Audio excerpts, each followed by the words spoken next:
히스기야 왕의 그 하나님을 향한 그 경건한 모습들을 보게 됩니다.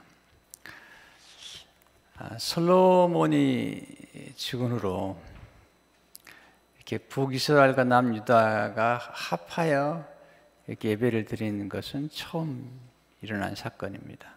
놀라운 사건이죠. 히스기야 한 사람을 통해서 남북이 하나가 되어서 예배를 드리는 그런 경험들을 지금 하고 있는 모습들이 나오고 있습니다.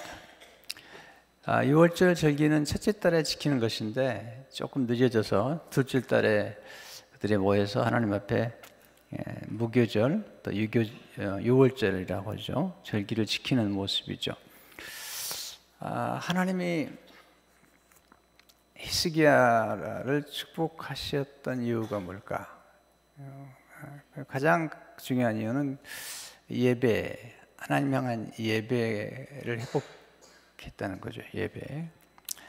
그 중에 하나가 이제 절기를 지켜서 하나님께 영광을 돌리는 것을 보게 됩니다. 6월절은 이제 어린 양을 잡아서 피를 흘리고 문설주에 바르고 어린 양을 먹고 출애굽했던 사건이죠. 그래서 이스라엘 백성들에게 6월절 또 초막절, 오순절은 아주 중요한 절기 중에 하나인 것을 보게 됩니다.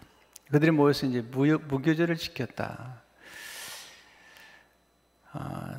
무교절을 지킨 지가 아주 오래된 거예요, 사실은. 왜냐하면 왕들이 우상을 섬기고 엉망으로 살아가니까 진정한 예배가 없었던 거죠. 근데 히스기야가 와서 이제 등장하면서 예배를 회복시키는 13절을 보시면 둘째 달에 백성이 무교절을 지키려 하여 예루살렘에 많이 모이니 매우 큰 모임이라. 예배를 위해서 많이 모였어요. 14절 말씀.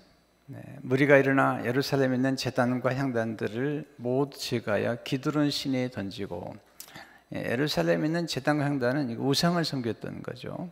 하나님을 섬겨야 되는 성소에 우상이 들어오고, 그래서 먼저 이제 하나님 앞에 예배를 드리기 위해서 거룩한 일을 먼저 시작하는 거죠. 정결케 하는. 15절 둘째 달 여섯째 날에 6월절 양을 잡으니 제사장과 레위 사람들이 부끄러워하여 성결하게 하고 번제물을 가지고 여호와의 전에 이르러. 그러니까 이 당시에 제사장들과 레위 사람들이 그 제단과 향단에 부정한 것들을 기드론 시내가에 버렸죠.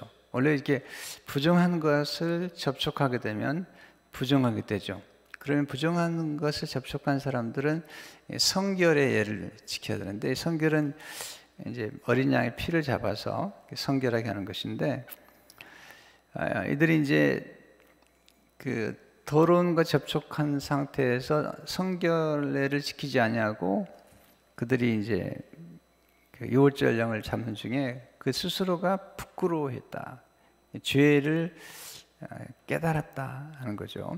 그렇게 함으로 다시 번제물을 가지고 여호와의 전에 이르는 사신들을 보게 됩니다. 16절에 규례대로 각각 자기 사람들이 처소에 서고 하나님의 사람 모세의 율법을 따라 제사장들이 레위 사람의 손에서 피를 받아 뿌리니, 그러니까 제사장들과 레위 사람들이 원래 예배를 인도하는데 그들이 어린 양의 피를 받아서 뿌림으로 성결케 되는 것들을 보는데, 중요한 말씀은 하나님의 사람 모세의 율법을 따라. 그러니까 예배의 부흥은 말씀의 부흥이거든요. 느헤미야가 예루살렘 성벽을 재건하고, 그 다음 한 게 뭐죠? 예루살렘 성벽을 재건한 것이 굉장히 중요한 사건이었지만 더 중요한 사건은 뭐냐면 그가 에스라를 불러다가 말씀의 부흥을 일으킨 거죠. 아침부터 정오까지 또 뭐 하나님의 말씀을 듣고 회개하는 역사가 나타나고, 그리고 말씀을 읽다가 보니까 그들이 초막절을, 하나님의 절기를 지키지 않은 지가 아주 오래된 거예요. 그래서 그들이 다시 초막절을 지키고, 그리고 예배가 회복이 되고, 그리고 이제 레위 사람들과 그리고 아론의 후손 제사장들을 다시 예루살렘 성소에 모으고 또 하나님 앞에 예배할 수 있도록 그 예배를 구축하는 일을 느헤미야가 한 거죠. 느헤미야가 예루살렘 성벽을 재건하는 것은 굉장히 중요한 일이지만 예루살렘 성벽을만 재건하고 예배가 살아있지 않았다면 예루살렘 성벽의 의미가 없죠. 예루살렘의 성벽이 재건되는 것은 예루살렘의 재건은 곧 하나님의 임재하심, 하나님 임재는 예배 가운데 나타나는데 그 예배를 위한 것이죠. 우리가 비전 센터를 이제 건축하고 이제 마지막 이제 인스펙션 단계에 있는데요. 이번 말씀을 묵상하면서 우리가 비전 센터에 들어가서 가장 중요하게 얘기할 게 뭘까? 그것은 말씀의 부흥, 예배의 부흥이 먼저라는 거죠. 왜냐하면 이스라엘 백성들은 성소를 생명처럼 여겼던 거예요.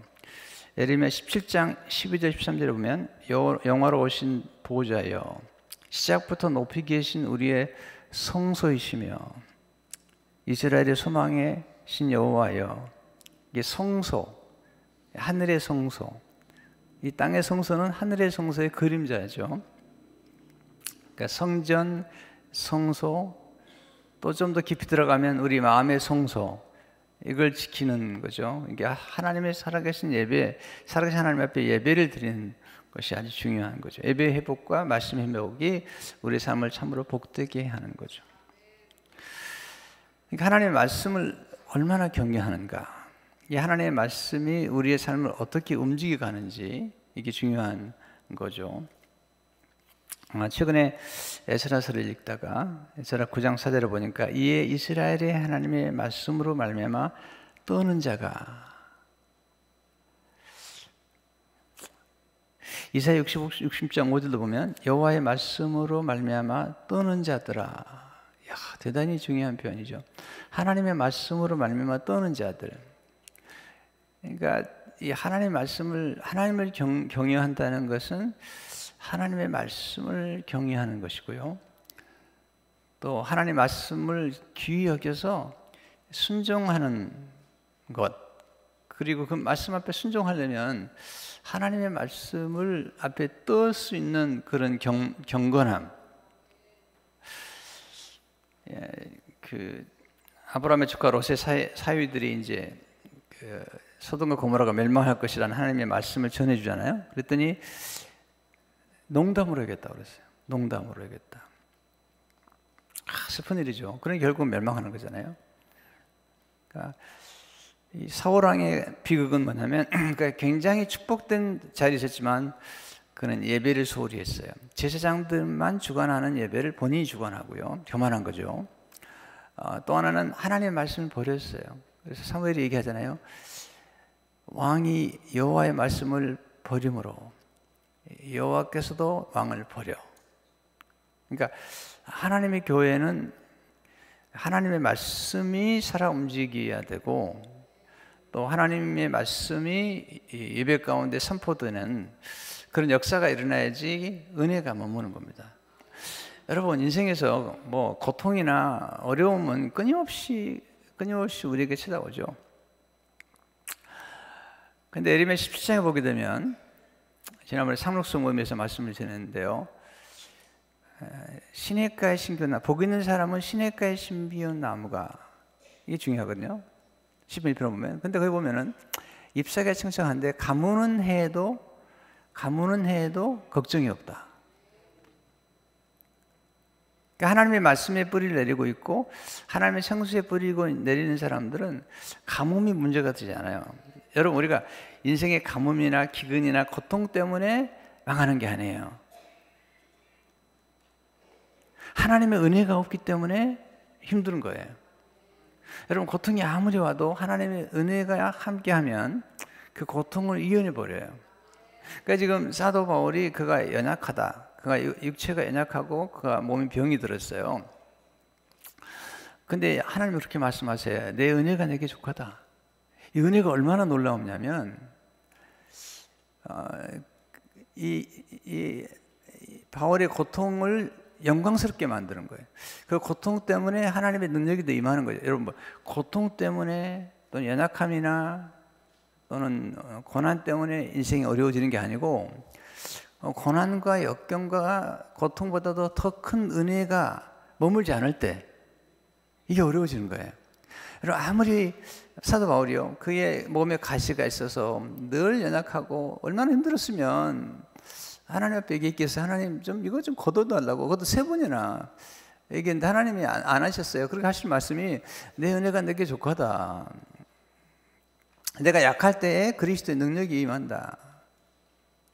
그러니까 하나님의 약함이, 그러니까 인간의 약함이 하나님 의지하는, 하나님을 절적으로 신뢰하는 역사가 나타나는 거거든요. 보세요. 인간은요, 하여튼 굉장히 교만해요. 그리고 조금만 힘이 있어도 자기 힘을 과시하려고 그래요. 아주 교만은 정말 위험한 거고요. 하나님 정말 싫어해요. 그래서 하나님은 정말 자기를 사랑하는 사람의 경우에 조금만 교만을 떨면 하나님이 이 팔을 걷어붙이고 말려요. 왜냐하면 교만은 패망의 선봉이에요. 교만은 자기가 하나님이 되어버리는 거예요. 더 무서운 건 뭐냐면 교만하면 자기 힘을 과시하게 되고 또 자기 가진 것들을 자꾸 자랑하는 거예요. 근데요, 그게 이제 결국은 인간을 파멸로 몰아가는 거죠. 왜냐하면 우리 인간은 하나님과 연결돼서 하나님이 주시는 은혜와 생수를 끝없이 공급받아야지 살아갈 수 있는 존재예요. 인간은 자존한 존재가 아니에요. 누군가의 도움을 받아야 되는데 어느 순간에 본인이 좀 힘이 생기고 좀 돈이 생기고 좀 권력이 생기면 착각을 해요. 그래서 하나님을 소홀히 해요. 하나님에 대한 예배와 하나님을 의지하는 힘이 떨어지면 그때는 어려워지는 거예요, 인생이라는 게. 여러분, 고통이나 고난이 없는 사람이 어디 있어요? 안디옥 교회가 핍박을 받은 사람들이 모여서 세운 교회인데 바나바가 갔더니 하나님의 은혜를 보았더라. 하나님의 은혜를 보았더라. 그러니까 인생에서 여러 가지 어려움과 역경이 있을 수 있지만 그 역경이 문제가 되는 게 아니에요. 저도 이렇게 목회하면서 쭉 어려운 시련도 겪고 여러 가지 경험을 했지만 그때마다 하나님의 은혜가 우리를 지켜줍니다. 은혜가 있으면 이 모든 것을 극복할 수가 있는 거예요. 그러니까 우리가 연약할수록 하나님의 은혜가 우리 연약함의 공간이 클수록 이 겸손이거든요. 하나님 저 부족합니다. 저 연약합니다. 라고 이렇게 고백하면 그 연약함의 공간이 클수록 하나님의 능력이 더 부어지는 겁니다. 그러니까 바울이 내가 연약한 것을 자랑한다. 내가 연약할 때 더 강해진다는 고백을 할 수밖에 없었던 것은 뭐냐면 그 하나님을 예배하고 기도함으로 그의 연약함이 그에게 축복이 된 거죠. 하나님이 제일 싫어하는 게 교만하는 거죠. 과시하는 거. 나중에 히스기야가 좀 실수하잖아요. 그래가지고 본인이 가지고 있는 거하고 성전에 있는 거하고 또 왕국에 있는 거 이런 것들 다 이제 과시를 하죠. 이렇게 보여주죠. 이렇게 쫙 보여주죠. 네. 솔로몬이 나중에 잘 되니까 막 그러잖아요. 금으로 방패를 만들고 또 다윗도 나중에 막 과시를 할 때가 있잖아요. 면류관을 써보고 이렇게 폼을 재고 이렇게 너무 싫어하는 거예요. 제일 싫어하는 게 영적인 교만이에요. 하나님을 의지하지 않고 살아가는 영적인 교만.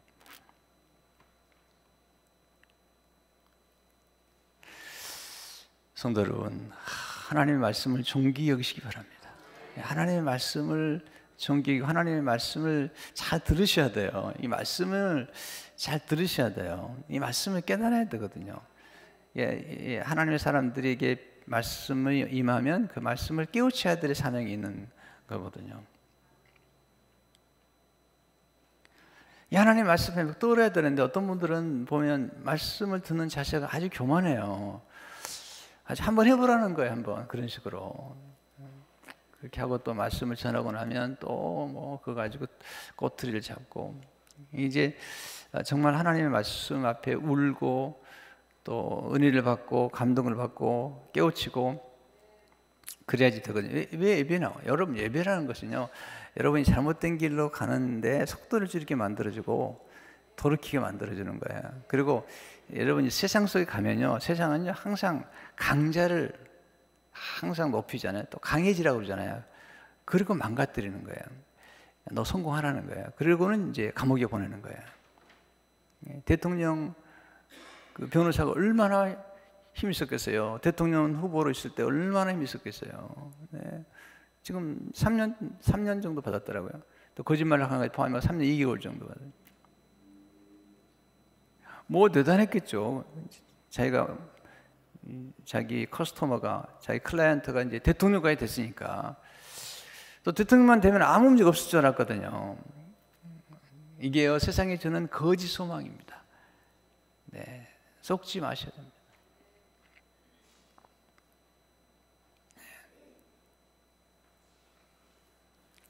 여러분, 예수님 사람들은 복을 받아야 돼요. 왜냐면요, 성공은 내가 노력하는 거예요. 내가 노력하니까 과실하고, 내가 노력했으니까 이걸 잃어버리거나 빼앗기면 견디지 못하고. 그러나 하나님 은혜로 살아가는 사람들은요, 요셉처럼 다 나눠주고 욥처럼 살아가는 거죠. 주시니도 여호와시오, 거두시도 여호와십니다. 다 모든 것이 하나님께로 나왔습니다. 이렇게 생각하면 인생이 편해지는 건데, 자기가 잘 나가지고 하는 사람들은요, 어려운 거예요. 이 사람들은 예배 안 드립니다. 은혜 못 받습니다. 하나님 앞에서 떠는 그런 경건한 성도가 되시길 축원합니다. 하나님의 말씀 앞에 떠는 자, 나는 하나님의 말씀으로 말미암아 떠는 사람들. 네. 그러니까 지금 히스기야가 하나님의 사람 모세의 율법이라고 표현했어요. 이게 이제 이 자세가 참 경건한 거잖아요. 뭐 모세 집 가진 거, 뭐 이런 식으로 나와버리면 이게 어려워지는 겁니다. 하나님의 말씀을 받은 모세가 하나님의 사람이 된 거죠. 하나님의 종이었는데 하나님의 사람이 되었고, 이제 하나님의 말씀을 대언했던 그 말씀을 붙잡고 행하시는 것을 보게 됩니다. 그래서 우리가 첫 번째 우리가 꼭 기억할 것은 예배가 중요하다. 예배가 회복이 돼야 된다. 이걸 두 번째는 하나님은 그를 구하는 사람들에게 긍휼을 베푸시는 거예요. 17절, 18절을 보시면 회중 가운데 많은 사람이 자신들을 성결하게 하지 못하므로 레위 사람들이 모든 부정한 사람을 위하여 유월제장을 잡아 그들로 여호와 앞에서 성결하게 하였으나 18절 보시면 에브라임과 므낫세와 이사갈과 스불론은 많은 무리는 자기들을 깨끗하지 아니하고 유월절 양을 먹어 거룩한 규례를 어긴지라. 히스기야가 그들을 위하여 기도하여 이르되 선하신 여호와여 사하옵소서. 이게 무슨 말이냐면, 이게 잘 보셔야 돼요. 본문 좀 띄워놓으세요.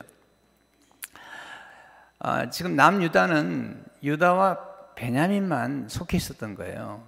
북이스라엘은 에브라임과 므낫세, 요셉의 두 아들이죠. 이사가 수불론뿐만 아니라 나머지 10지파가 북이스라엘 속해 있었던 거예요. 근데 지금 북이스라엘과 남유다가 그동안 서로 나눠져 가지고 북이스라엘 사람들이 예루살렘에 못 내려가려고 이 두 군데다가 무상을 세워놓고 거기서 예배를 하게 만든 거죠.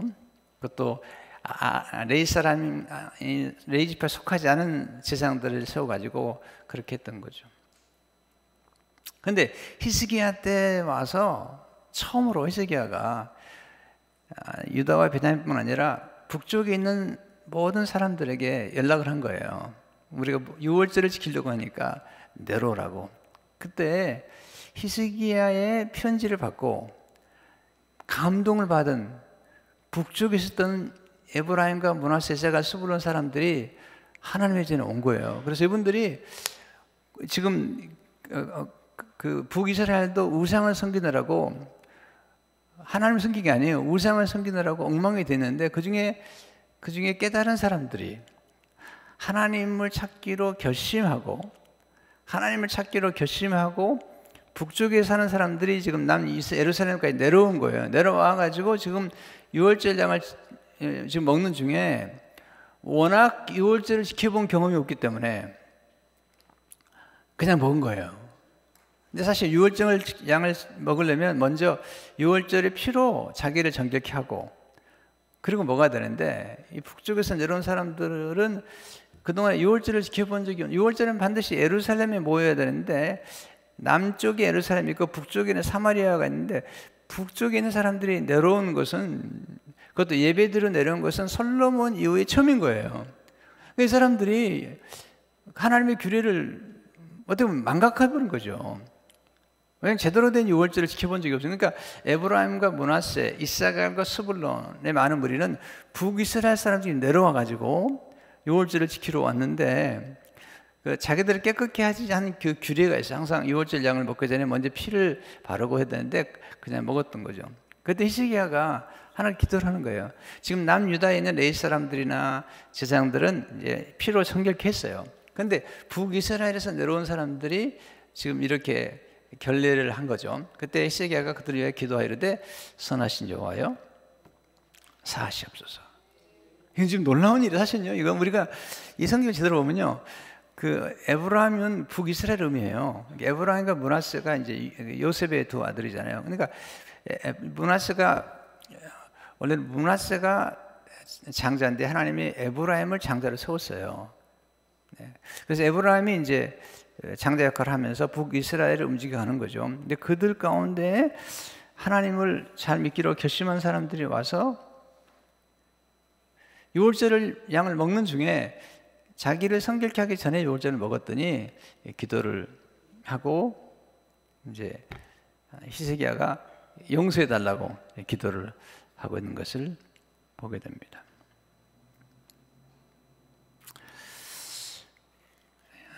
히스기야가 강조하는 것은 그가 믿었던 하나님은 하나님을 살아계신 분에 대한 자비를 베푸시는 분이다. 그래서 이제 히스기야가 북이스라엘 사람들에게 편지도 보내면서 이런 얘기를 하죠. 역대 30장 9절을 보게 되면 너희가 만일 여호와께 돌아오면 너 형제들 너희 자녀가 서로 사로잡힌 자리에서 자비를 입어 다시 이 땅으로 돌아오리라.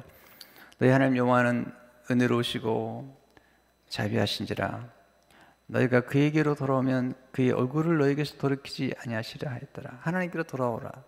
지금 예배를 드린다는 것은 하나님께로 돌아와서 하나님께 와서 영광을 돌리는 것들을 보게 됩니다.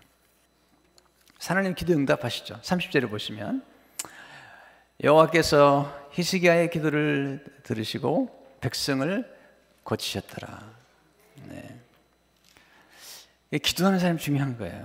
지금 기도하는 왕 한 사람, 예배를 정말 제대로 드리는 한 사람이 세워지니까 이런 놀라운 역사가 나타나고 하나님 히스기야의 기도를 들으시고 규례를 조금 어겼지만 하나님을 찾기로 결심한 사람들이 부득이 잘 알지 못하고 범한 죄에 대해서 하나님이 용서를 하신 것을 보게 됩니다. 여러분, 오늘도 하나님 기도 응답하신 걸 믿으시기 바랍니다. 기도 응답을 늘 받으셔야 돼요. 네, 늘 받으셔야 돼요. 그래서 하나님의 기도가 어떻게 응답되는가를 늘 지켜보고 크고 작은 것들에 대해서 하나님 앞에 늘 기도하는 것이 필요한데 하나님이 히스기야의 기도를 들으시고 백성을 고치셨다. 네 번째는요, 우리가 하나님 앞에 기도하면 응답이 되고요. 네 번째는 예배가 회복될 때 기쁨이 충만합니다. 이게 인간에게 있는 가장 중요한 기쁨은 예배의 기쁨이죠. 21절에 보시면 예루살렘에 모인 이스라엘 자손이 크게 즐거워하며 7일 동안 무교절을 지켰고 레위 사람들과 제사장들은 날마다 여호와를 칭송하며 큰 소리 나는 악기를 올려 여호와를 찬양하였으며 이게 이제 하나님의 기쁘시게 하는 예배의 모습이에요. 날마다 여호와를 칭송하며 큰 소리 나는 악기를 올려 여호와를 찬양하였으며 이게 예배가 회복된 거죠. 그러니까 하나님이 가장 큰 축복을 줄 때가 언제냐면 다윗 때예요.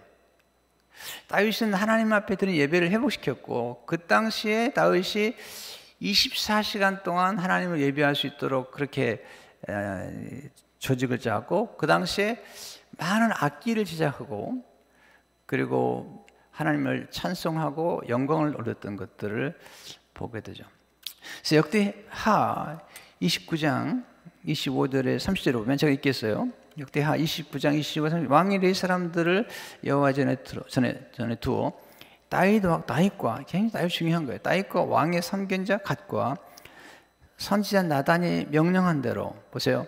다윗 왕, 선견자 갓, 선지자 나단이 명령한 대로 재금과 비파와 수금을 잡게 하니, 이는 여호와께서 그의 선지자들로 이렇게 명령하셨습니다. 레위 사람들은 다윗의 악기를 잡고 제사장은 나팔을 잡고 섬에, 히스기야가 명령하여 번제를 제단에 드릴새 번제 드리기를 시작하는 동시에 여호와의 시로 노래하고 나팔을 불며 이스라엘 왕 다윗의 악기를 올리고 온 회중이 경배하며 노래하는 자들은 노래하고 나팔을 부는 자들은 나팔을 불어 번제를 마치기까지 이르니라. 제사 드리기를 마침에 왕과 그와 함께 있는 자들이 다 엎드려 경배하니라. 히스기야 왕이 귀인들과 더불어 레위 사람 명령하여 다윗과 선견자 아삽의 시로 여호와를 찬송하게 하며 그들이 즐거움으로 찬송하고 몸을 굽혀 예배하니라. 이거 보세요. 놀라운 일이죠. 하나님이 히스기야를 다윗을 사랑할 수밖에 없는 것은 하나님께 엎드려 경배하는 거죠. 거기다가 모든 악기를 다 동원해서 하나님을 찬송하는 것들을 보게 됩니다. 제가 이제 입당을 하면서 제일 먼저 지금 하고 싶은 게 오케스트라예요. 오케스트라. 이게 예배를, 성가대를 더 활성화시키고 그리고 오케스트라를 시작하려고. 그래서 이제 박성규 지휘자님을 뮤직 디렉터로 임명을 하고 박성규 지휘자님에게 모든 걸 다 맡겼어요. 그래서 우리 교회 안에 있는 탁월한 음악가들을 동원해가지고 예배를 더 뜨겁게 하고 또 모든 악기로 하나님께 영광을 올려드리려고 그렇게 지금 준비를 하고 있어요. 그 일을 하다 보면 뭐 여러 가지 이제 뭐 재정도 필요하고 또 그 음악하는 분들을 아주 존귀 여겨야 됩니다. 저는요 음악하는 분들을 아주 존귀 여깁니다. 또 음악하는 분들이 때로는 음악하는 분들을 또 함부로 대하는데 그거 좋지 않습니다. 그건 저 어리석은 겁니다. 음악하는 분들을 존귀 여길 수 있어야 됩니다. 또 음악을 전공한 분들이 보통 공부를 오래 한 게 아니에요. 뭐 대학원도 하시고 이런 분들을 교회가 존귀 여겨야 됩니다. 지금 계획을 세우고 또 그렇게 하고 있는데 여러분 많이 기도해 주시고 또 협력해 주시면 좋을 것 같아요. 이게요. 왜냐하면 이게 오케스트라나 이런 거 하는데 이게 뭐 음악하는 분들이 참 미안해요. 그분들이 한 달에 뭐 4번 연주해봐야 뭐 교회에서 드린 건 정말 적게 드려요. 네, 액수를 얘기할 수가 없어요. 부끄러워가지고 음악하는 분이 들으면요 정말 창피한 거예요. 근데 거의 뭐 발런트리 하는 거는 똑같은 거죠. 그래서 이번에 이제 시작을 하려고 준비를 해요. 제가 거기에 열심을 가지고 지금 박성규 지휘자님하고 계속 의논을 하고 이런 작업들을 하고 있는데요. 제 아내가 그래요. 여보 지금 건축도 하고 이렇게 힘든데 거기까지 신경을 쓰느라고 그러냐고. 그래서 내가 정말 중요하게 생각하는 거라고. 하나님이 예배를 정말 중요하게 생각하고 또 예배에 대한 값을 지불할 줄 알아야 돼요. 미국 교회는요 예배를 위해서 준비하는 비용이 가장 많이 들어갑니다. 네. 예배를 위해서 뭐 이렇게 시리즈 하면 설치하고 굉장히 많은 포션을 쓰게 되죠. 네. 많은 부분들을 거기에 씁니다. 그 사람 뭔가를 좀 아는 거죠. 이번에 그 일을 이제 시작하려고 준비를 하고 있죠. 그래서 이제 입당하게 되면 우리 교회 안에도 이렇게 뭐 여러 가지 바이올린, 피아노, 오보에, 뭐 비올라, 뭐 여러분들이 많으세요. 그래서 플룻도 있고요. 이게 아주 탁월한 분들이 많으세요. 그래서 그런 분들을 이렇게 움직여서 예배를 드리려고 준비를 하고 있습니다. 이건요, 그 음악이나 예술을 귀히 여기지 않은 지도자가 없으면 이루어지지 않아요. 음악하는 분들을 존귀 여기는 목회자가 없으면 이루어지지 않아요. 그래서 제가요, 이것은 1년 동안은 제가 직접 운영하기로 했어요. 제가 직접 관여를 하려고요. 원래 그렇게 돼 있어요. 왕이 직속 성가니에요. 왕이 성가대는 직접 운영했어요. 다윗 왕이 직접 지시를 했어요. 선견자들과 더불어 직접 지시라는 거예요. 왜냐하면 예배가 그만큼 중요하기 때문에. 그래서 제사장들과 레위 사람들이 예배를 잘 드릴 수 있도록 서포트를 한 거죠. 누가? 왕이 한 거죠. 히스기야 왕도 그러잖아요. 히스기야 왕이 지금 이게 예배가 살아나니까 그가 나중에 보면은 엄청난 것들을 내어놓습니다. 네, 사람들에게. 그래가지고 축복을 나눠주죠. 이 중요한 일이에요. 그래서 지금 제가 이 일 아주 중요하게 생각하고, 뭐 이제 들어가면 예산도 어렵기 때문에 예산을 만들어서 좀 해야 되겠다. 펀드레이징 해가지고 일을 해야 돼. 왜냐하면 좀 재정이 필요하기 때문에. 왜 중요하게 생각하느냐? 다윗이 하나님 앞에 그러게 얘기하거든요. 다윗이 아리우 타작마당에서 공짜로 하십시오 했더니 다윗이 하는 말이죠. 내가 값 없이는 하나님 앞에 예배를 드리지 않겠다는 거예요. 하나님 앞에 예배를 드리려면요, 값을 지불해야 됩니다. 그래서 이제 우리 박성규 지휘자를 보니까 이분이 음악을 한 분이라 그래서 음악하는 사람들의 마음을 알고, 그리고 오랫동안 저랑 같이 일했어요. 지금 이전 교회에서부터 그래서 뮤직 디렉터로 충분히 세월 자격이 있고, 또 USC에서 박사를 하고, 음악 박사를 하고, 그래서 이제 일을 하려고 준비를 하고 있습니다. 왜냐하면 이게 하나님 앞에 예배 드릴 때에 이 음악이라는 게 찬송과 찬양과 경배와 악기의 연주가 하나님을 예배하는데 얼마나 중요한지 몰라요. 어떤 교회는요, 아주 이 음악 하나보다 하드해요, 하드.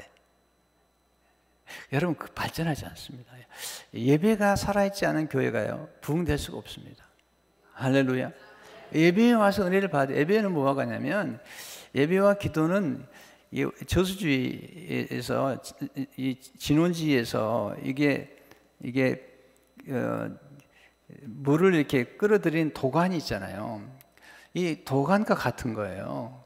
그래서 예배에 와서 연결이 돼야 돼요. 그래서 하나님의 예배를 통해서 은혜를 받고 찬송을 통해서 예배를 드릴 때 놀라운 일들이 벌어지는 거거든요. 전개가 되는 거거든요. 그래서 이제 우선은 이제 클래식 음악부터 좀 하고 조금 더 발전하면 컨템포러리 뮤직도 더 개발을 해야 되겠다는 생각을 많이 하게 됐죠.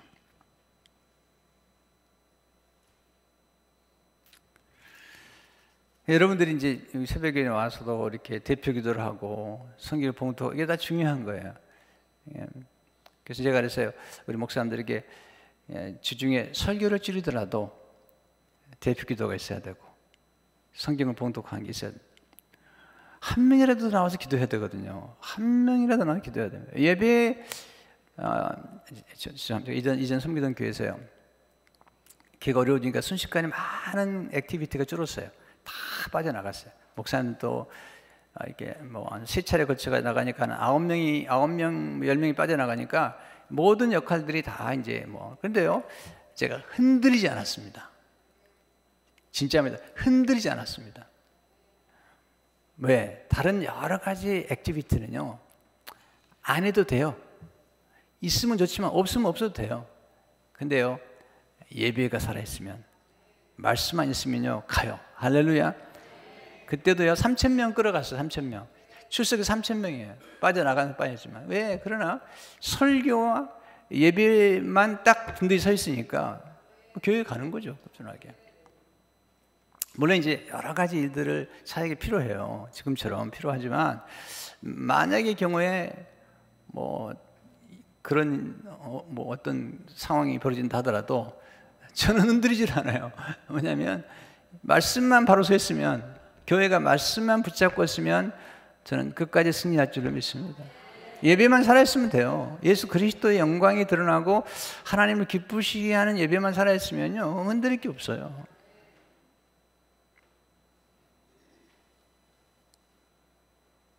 그래서 예배가 살아 움직이지 않은 교회가 부흥할 수가 없어요.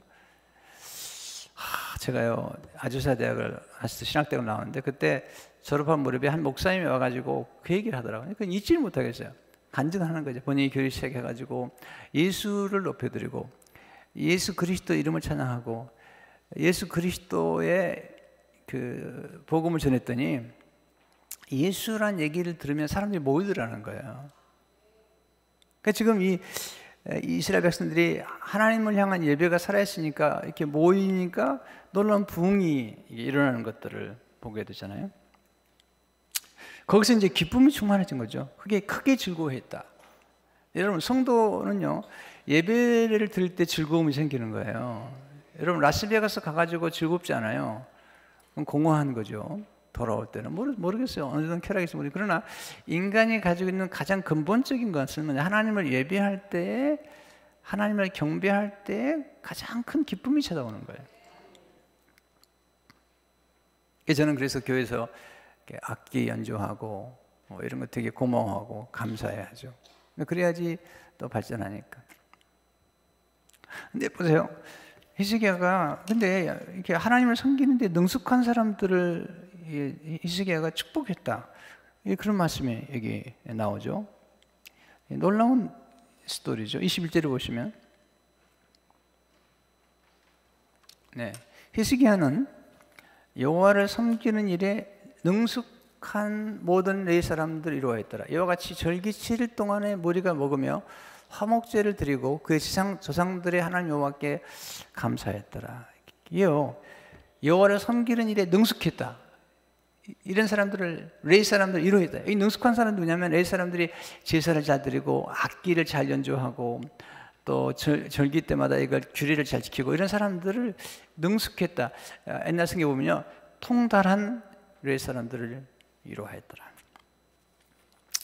여러분, 능숙하게 일을 잘하는 사람들이 필요해요. 그리고 일 잘하는 사람들을 위로해 줘야 돼요.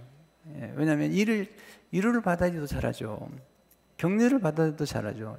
사람이라는 건 그렇게 대단한 존재가 아니기 때문에 서로 사랑과 선행을 돌아보아 격려할 때에 하는 일을 계속하게 되고 더 잘할 수가 있게 되는 거예요.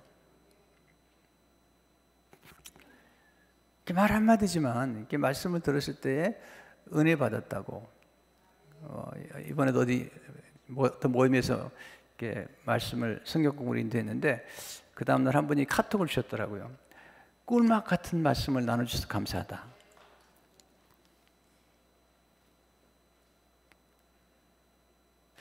이게 이제 격려를 받는 거죠. 이게 이제, 그러니까, 근데요, 이게 참 능숙하게 잘한다는 건 어려운 겁니다. 악기도 진짜 어떤 경지에 이르려면요, 진짜 경지에 이르려면 벌써 달라요. 벌써 이렇게 노래를 들어보면요, 이게 어느 정도 경지에 오르는가 안을 알 수가 있어요. 이 글도 이게 딱 글을 보면요, 이게 경지에 오른 거죠. 시로 노래했거든요. 시로 하나님 찬양했거든요. 시, 글 또는 악기 연주, 이것도요, 정말 어느 단계에 올랐을 때 우리가 뭘 느끼냐면, 이게 울림이 있구나, 이게 공감이 되는구나, 이런 거죠. 마음속 깊은 곳에서 그렇지, 그래야지 감동이 되는 거예요. 그래서 우리는 주위에서 이 능숙한 사람들을 만날 때 박수를 보내주고 또 격려함으로써 더 잘할 수 있도록 도와주는 거예요. 그럼 어떻게 우리가 능숙해질 수 있겠는가? 어떤 경우에 어떻게 능숙할 수 있겠는가? 겸손해야 돼요. 옛날에 조수미 씨가 여기 와서 노래하는데요, 끝나고 나서 박수를 해주니까요, 계속 나와서 인사하는 거예요. 5번 또 나와서 인사하는 거예요. 내가 보면서 감동을 받았어요. 그 세계적인 음악가가 자기 주지를 않은 거예요. 청중이 없으면 음악가는 없는 거예요. 원래 연주하는 사람들은 엔터테이너예요. 사람들에게 기쁨을 주도록 하나님께서 은사를 준 거예요. 그렇기 때문에 박수를 막 쳐주니까 또 나와서 인사하고 또 5번 나와서 5번. 내가 그걸 보면서요, 참 겸손하다. 그렇게 많은 경지에 오른 사람인데 또 나와서 겸손하고 또 인사하고 감사하고. 요즘은 이제 에듀케이션, 가르치는 사람도 에듀테이너란 말을 씁니다. 이렇게 잘 가르치다 보면 사람들이 이렇게 기뻐한다는 거죠. 깨달음이 오니까요. 그러면 어떻게 하면 능숙해질 수 있겠는가? 제가 가르쳐 드릴게요. 지속하고 반복하는 거예요. 꾸준하게 하는 거예요. 유진 피터슨이 이렇게 말했어요. 우리가 굉장한 일을 하는 것은 특이한 것이 아니다. 우리가 선한 일을 하는 것도 특이한 것이 아니다. 그 일을 계속하고 유지하는 것이 특이한 일이다. 제가 다시 한번 드릴게요. 우리가 굉장한 일을 하는 것은 특이한 것이 아니다. 우리가 선한 일을 하는 것도 특이한 것이 아니다. 그 일을 계속하고 유지하는 것이 특이한 일이다. 제가 어제 우리 김수희 권사님 그 큐티 뱅크에서 갔는데 제가 김수희 권사님을 존경하죠. 왜냐하면 외로운 일이에요. 그걸 지금 그 뱅크시 지금 35번째라나요? 어떤 미주 복음 방송이 24년인가 했대. 이게 계속하는 게 어려운 거예요. 때로는 5명 모일 수도 있고 또 10명 모일 수도 있고 2명 모일 수도 있고. 그러지만 이걸 계속하는 거예요. 이것을 가장 특이한 것은 일을 계속 유지하고 이게 특이한 거라는 거예요. 지속은 뭐죠? 반복하는 힘이에요. 반복이 기적을 낳는 거예요. 반복과 반복이 이어지면서 이 지속력이 생기고 이 반복의 지루함을 통과하는 순간, 잘 들으세요. 반복의 지루함을 통과하는 순간에 거기서 즐거움이 생기는 거예요. 예. 처음에 몰라요. 저도 이제 책도 읽고 뭐 계속 책을 읽고 계속 독서를 하고 설교를 준비하고 이러는데요.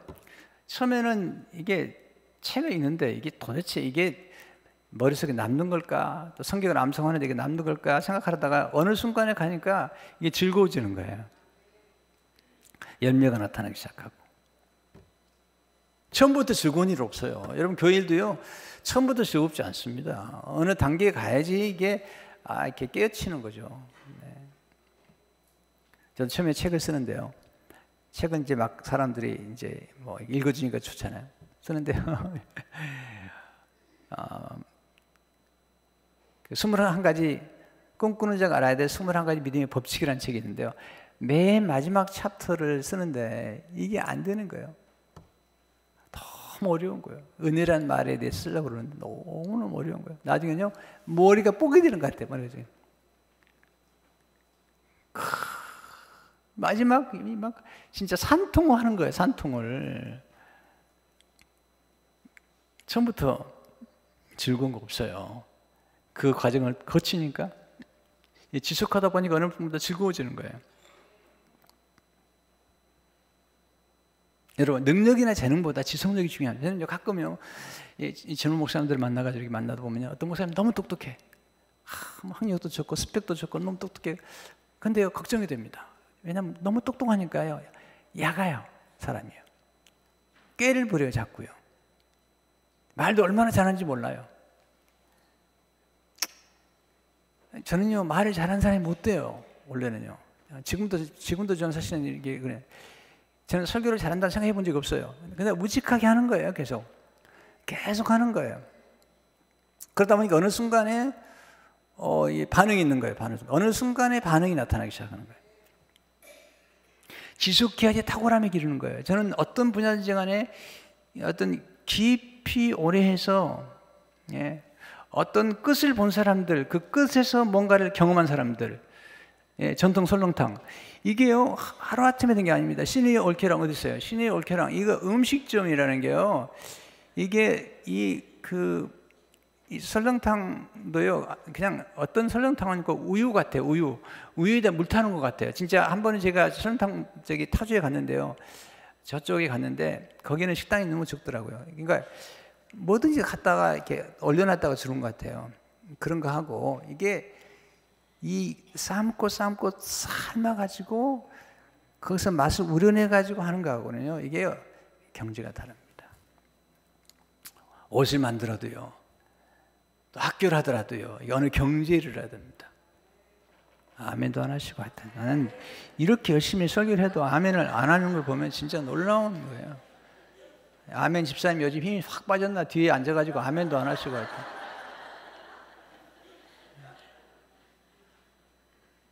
노 아멘 집사님 아멘 하시라고.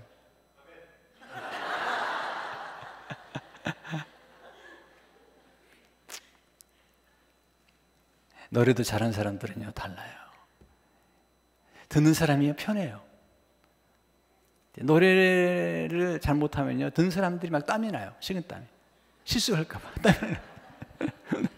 제가 처음에 설교를 시작하는데요, 제 어머니가 이제 제가 미국에 왔다가 들어가서 어머니가 출석하는 길에서 설교를 하는데 어머니가 설교하는 동안 계속 긴장해가지고 어쩔 줄 몰라 하는 거예요. 그때 어머니가 저한테 이게 너 왜 이렇게 강단에서 움직이냐. 이게 그 예배를 드리는데요, 뒤에가 이제 그림자가 있었나 봐요. 이게 어머니가 이제 눈을 잘 못 뜨고 저를 못 보고 이제 이렇게 보니까 뒤에 그 그림자 생기는데 자꾸 움직이니까 자꾸 움직이는 거예요. 저한테 그런 거 왜 이렇게 움직이냐고. 그때가 28 그때 했으니까. 그래서 어머니가 그렇게 얘기했어. 그 다음부터는요 딱 서서 설교를 하면 돼요. 우리 어머니가 순종하느라 딱 서가지고 설교를 해 지금도. 그죠? 막 저렇게 움직이면서 합니다. 성도 여러분, 그 단계를 넘어가야 돼요. 고통스러운 단계를 넘어가야 돼요.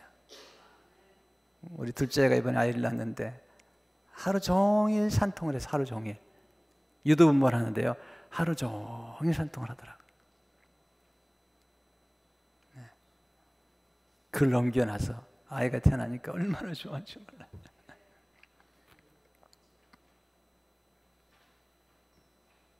성도 여러분, 서로 위로해야 돼요. 교회에서요, 우리 교인들, 장로님들 정말 일 열심히 해요. 내가 어제도 이제 어제가 토요일인가, 어젠가 그저께인가, 네, 그저께구나. 목요일 날 10시 집에 들어오는 게 10시가 넘었어요. 10시 한 10시 반쯤 돼가지고 이제 그 교회 CCTV가 있으니까 지금 퓨전센터를 열어보는 거죠. 열어보는데 사람이 모이는 거예요. 사람이 보니까 이 김창희 장로님이 서 있고, 나중에 보니까 오정 선생님 서 있고, 권지아님 선생님 서 있고, 나중에 박병태 피택 장로님이 오시더라고요. 아니 10시 반에 넘어가지고 추운데 거기서 그냥 일을 하고 있는 거예요. 근데 전화를 해서 뭐 하고 계시냐고, 뭐 하고 계시냐고 그랬더니 오늘 밤에 해야 된다는 거, 이것을 12시까지 한 거예요. 12시까지. 아휴, 내가 그랬어요. 얼마나 고생이 많은 거냐고 도대체. 여러분, 이 교회가 이렇게 세워지는데 참 우리 장로님들 고생이 많아요. 네, 그냥 되는 게 아닙니다. 오늘도 지금 5시 반에 인스펙션이 와요. 5시 반에. 아마 거기 가시는지 모르겠네 지금. 5시 반에. 5시 반에 인스펙션이 나와요. 그러니까 이렇게 수고한 분들을 만나면 좀 격려해드리고, 얼마나 수고가 많냐고. 네. 그리고 밤 12시에 일어나가지고 아침 또 일찍 가서 또 이 말살이 오니까 나가야 되는 거예요. 이렇게. 격려가 필요해요. 또 충성한 분들 자꾸 격려가 필요해요. 그렇지 않으면 일하기 어려워요.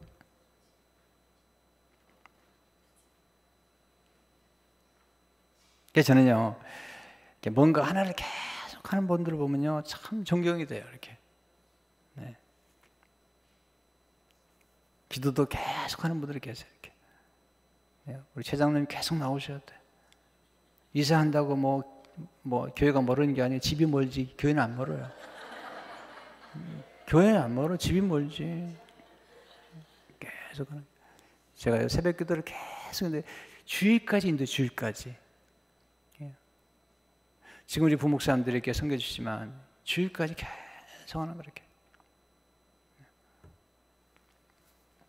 그러면 어느 순간에 이렇게 확 열리는 거예요. 정말 감사하죠. 저는 궁금한 게 많았어요. 저는 이제 목회를 하는데 아니 그냥 부흥의 초청을 받고 싶은데 아무도 나를 안 불러주는 거예요. 왜 안 불러줄까? 그래가지고 부흥회를 잘 인도하는 목사님들 설교를 수십 세트를 갖다가 다 이렇게 녹취했어, 녹취를. 도대체 이분들은 어떻게 하길래 이렇게 설교를 하러 다니시는가? 그리고는요, 설교 12편을 준비했어요, 내가. 아무도 안 불러주는데. 근데요, 놀라워요. 그렇게 하고 나니까 연락이 오더라고요. 참 감사하죠. 지금도 계속 연락이 와요. 지금은 이제 거절하느라고 미안해서 너무 미안하다. 진짜요? 미안해요. 요즘 안 나가잖아 내가. 안 나가니까 좀 지겨운가? 여러분 약간 권태를 느끼세요? 좀 나갈까요? 네.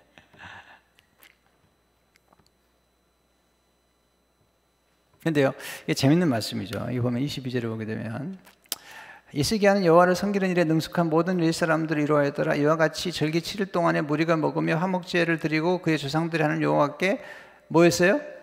감사했더라. 여러분 감사하셔야 됩니다. 네, 감사하셔야 됩니다. 이스라엘 백성들이요 원망해요. 원망하면요, 다 들으세요. 원망하면 자꾸 애굽으로 돌아가요. 애굽으로. 네, 옛날로 돌아. 이 죄예요, 죄. 죄는 옛날로 자꾸 돌아가자는 거예요. 근데 감사했던 여호수아와 갈렙, 모세는 감사하니까 앞으로 가는 거예요. 이렇게. 교회도 늘 감사해야 됩니다. 감사해야지 앞으로 그 다음 단계로 가는 거예요. 계속 지속해야지 그 다음 단계로 가는 거예요. 장인의 경지를 해야 돼요. 그리고 감사하지 않으면 계속 옛날로 돌아가는 거예요. 감사해야지 앞으로 가는 거예요. 감사해야지 가나안 땅에 들어가는 거예요. 할렐루야. 거기 큰 기쁨이 있었다. 네, 그리고 시간 다 됐네요. 그리고 나누는 즐거움. 23절을 보세요. 23절 보시면 오늘 회중이 다시 7일을 지키기로 결의하고 또 7일 즐겁게 지켜서 너무 은혜가 넘치니까 부흥이 계속 하자는 거예요. 절기를요. 참 나도 그러면 좋겠어. 목사님 설교 더 하세요. 더 이렇게 해야 되는데 시계를 막 흔들고 그러면 안 돼요. 시계가 죽었나 목사님 설교에는. 24절 유다 왕 히스기야가 수송아지 1000마리와 양 7000마리를 회중에게 주었고 방백들은 수송아지 1000마리와 양 10,000마리를 회중에게 주었으며 자신들을 성결하게 한 제사장도 많았다. 멋있잖아요. 유다 왕 히스기야가 1000마리 수송아지를 사람들이 나눠주고 양 7000마리를 나눠주고 방백들 제사 지도자들이죠. 수송아지 1000마리와 양 100마리를 회중에게 주었으며 자신들을 성결하게 한 제사장도 많았더라. 유다 회중과 제사장들과 이스라엘 사람들과 이스라엘에서 온 모든 회중과 이스라엘 땅에서 나온 나그네들과 유다에 사는 나그네들이 다 즐거워했으므로 예루살렘에 큰 기쁨이 있었으니 이스라엘 왕 다윗의 아들 솔로몬 때로부터 이러한 기쁨이 예루살렘에 없었더라. 이게 은혜를 받으니까 막 나누는 거예요. 왕도 나누고 다 나누는 거죠. 그때 제사장들과 레위 사람들이 일어나서 백성을 위하여 축복하시니 그 소리가 하늘에 들리고 그 기도가 여호와의 거룩한 초소에 하늘에 이르렀더라. 축복을 해주니까 그냥 그 기도가 하늘에 이르러서 할렐루야. 이게 이제 오늘 메시지의 핵심이죠. 은혜를 받으면요 이렇게 나누고 싶은 거예요. 은혜가 떨어지면 다 굶기 잡습니다. 네, 한국교회가 좀 어려워졌어요. 은혜가 떨어지고 또 교회 재정도 떨어지고 그래가지고 이 기름이 안 돌아가는 거예요. 너무너무 어려워하는 거예요. 안 모이고. 제 기도가 있다면 하나님의 말씀을 듣는 성도들이 시간 가는 줄 모르고 들으면 좋겠다. 저는 느헤미야 8장을 보면요 어린아이부터 어른까지 그냥 아침부터 저녁까지 설교를 듣는 거예요. 4시간 막 이렇게 5시간 꼼짝도 안 하는 거예요. 제가요 고등학교 때 교회에서 야유 예배를 갔어요. 근데 우리 교회 성도들은 잠깐 모이고 이제 노는 거예요. 먹고. 근데 한쪽을 쭉 가다 보니까 저쪽에 모여서 성경 공부를 하는 거예요.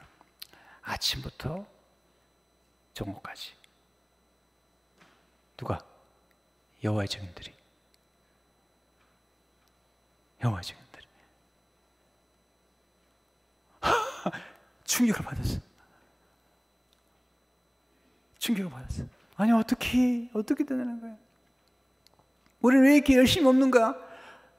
우리 하나님의 말씀에 대한 이렇게 경청함이나 사모함이나 갈망함이 없는 걸까? 여호와의 증인들은 아침부터 점심까지 점심 잠깐 먹고 또 오후까지 계속해서 성경 공부하는데 그것도 진리도 아닌 것들을 진리라고 진리게 만드는데 어디다 보니까 또 목사님이요 제가 어렸을 때 제가 어머님이요 뭐 무당 굿 뭐 안 한 게 없대요. 근데 어렸을 때 보니까요 이 무당이 이 돼지 머리를 아파트까지 올리느라고 돼지 머리를 올라갔다 내려갔다 하는데 불쌍하더래요. 저 돼지 머리를 두고 저렇게. 그 놀라운 것은 그 돼지 머리 앞에서 무당이 구슬하는데 그렇게 정성을 들이더라는 거예요. 그래서 제가 생각했대요. 어릴 적에도 아니 저런 뭐 돼지가 왜 저렇게 고생을 시키나. 그리고 저런 뭐 돼지한테 절한다고 뭐가 나오나. 그런데 놀라운 건 정성을 다하더라는 거예요. 이 무당이. 여러분 춤춰요? 교회 와서 정성을 다해서? 무당이 정성을 다해 춤추는 거예요. 칼춤 추고 그러는 거예요. 돼지를 머리를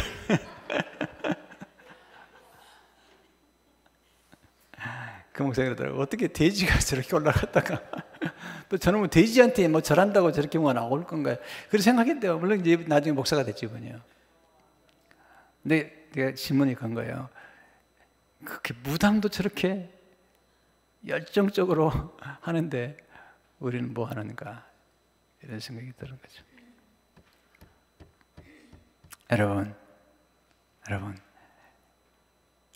하나님 의지할 만큼 약한 게 축복입니다. 약한 게 축복이, 약한 게 복이 되는 거예요. 하나님께 영광이 되는 거예요. 오늘 우리가 예수 믿으면서 정말 하나님이 기뻐하신 예배를 드릴 뿐만 아니라 여러분 하는 일에 능숙해지는, 그래서 계속해서 뭔가를 좀 계속해서 하는, 그럴 때 하나님께서 영광을 받으시고, 여러분 돈을 안 줘도 계속 하는 게 있어야 돼요. 계속 해야 됩니다. 제가 이제 목사님들이 섬기는데요. 이 바빠요. 바빠도 한 달에 2번, 어제도 섬겼어요. 참 어려운 교회 목사님들이죠. 와서 얼마나 위로를 받는지 몰라요. 어제는 이제 1년 동안 수고했다고 저를 식당으로 불렀어요. 영공에 불러가지고 선물을 주시는 거예요. 선물을 보니까 이 두란노손에서 사왔나 봐요. 도서권을 줬어요. 저도. 내가 나오면서 그랬습니다. 내가 벼룩이 간을 빼먹지. 전부 두란노손 가자고. 두란노손. 왜냐면 저한테 티켓 줘가지고 두란노손에 와서 책 다 고르라고. 그래가지고 그 티켓보다도 더 많은 돈을 나눠드리고, 내가 벼룩이 간을 빼먹지 여러분 걸 내가 빼먹겠냐고 그러고 자꾸 베풀어야 돼. 저는 계속합니다. 제가요 89년도 개척하고 한 4년 지났을부터 지금까지 멘토링을 계속하는 거예요. 계속하는 거예요. 다음 주에 또 뭐예요? 한 달에 2번씩 계속하는 거예요. 근데 거기서 놀라운 변화가 일어나는 거예요. 뭐 독서도 계속하는 거예요. 설교도 계속하는 거예요. 토요일날도 계속 뭐 1시간씩 하는 거예요. 갈 사람 가라는 거예요. 그냥 계속 하는 거예요.